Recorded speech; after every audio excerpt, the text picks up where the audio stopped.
Muslimin, muslimat. Jadi rukun haji inilah 6 perkara. Niat ihram haji, wukuf, tawaf, sa'i, bergunting bagi wanita. Bercukur afdal bagi lelaki. Botakkan kepala. Cukur dengan pisau. Tertib pada kebanyakan rukun. What is the meaning of tertib pada kebanyakan rukun? Maknanya ada rukun yang boleh didahulukan. Walaupun ikut tertib, sa'i itu nombor 4. Kalau ikut tertib, sa'i nombor apa? 4 selepas tawaf. Tapi dalam kes tertentu, sa'i boleh didahulukan. Bagi siapa yang buat haji ifrad. Contoh, dia masuk ke Mekah, dia buat haji ifrad, dia tawaf kudum, tawaf selamat datang. Orang yang mengerjakan haji ifrad, orang yang mengerjakan haji qiran, dia masuk ke Mekah, sunat. Apa hukumnya? Sunat. Sunat melakukan tawaf kudum, tawaf selamat datang. Apa hukumnya? Sunat. Selepas dia melakukan tawaf kudum, dia boleh, dibenarkan melakukan sa'i haji. Walaupun belum wukuf lagi.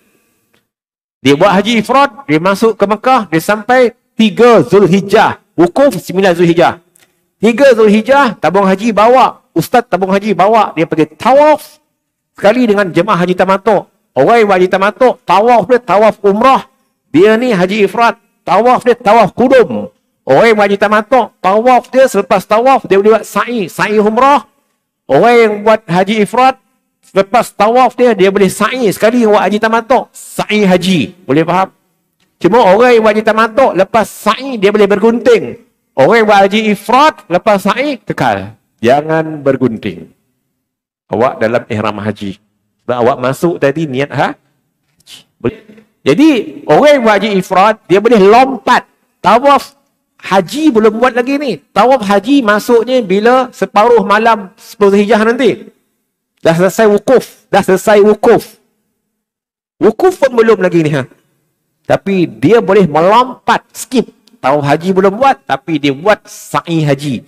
So, bila balik dari Mina nanti, orang yang buat haji ifrad, orang yang buat haji qiran, dia hanya tawaf haji saja.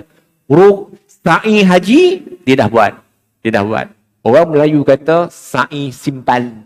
Simpan siap-siap dulu. Buat dulu, awal-awal. Okey? Tuan-tuan muslimin, muslimat, rahmatullahi lagi dia menekan. Orang buat haji tamattu' tak boleh buat macam tu. Dia kena selesaikan umrah dia. Baik. Jadi saya ulang balik, niat ihram haji, wukuf, tawaf, sa'i, bergunting atau bercukur, cukur bagi lelaki, tertib pada kebanyakan rukun. Dia tak sama macam umrah. Umrah tertib pada semua rukun.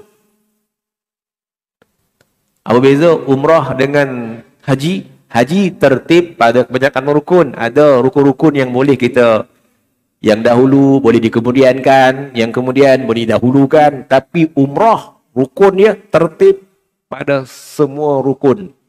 Maksudnya kena buat step by step. Jangan sampai Mekah, dia buat haji tamattu', dia buat umrah dulu. Masuk dataran Kaabah, ramainya orang. Ya Allah. Tak apa bang, tak apa. Kata isteri je, kita pergi plan B. Kita sa'i dulu bang. Lepas sa'i, barulah kita tawaf. Masa tu orang dah tak ramai.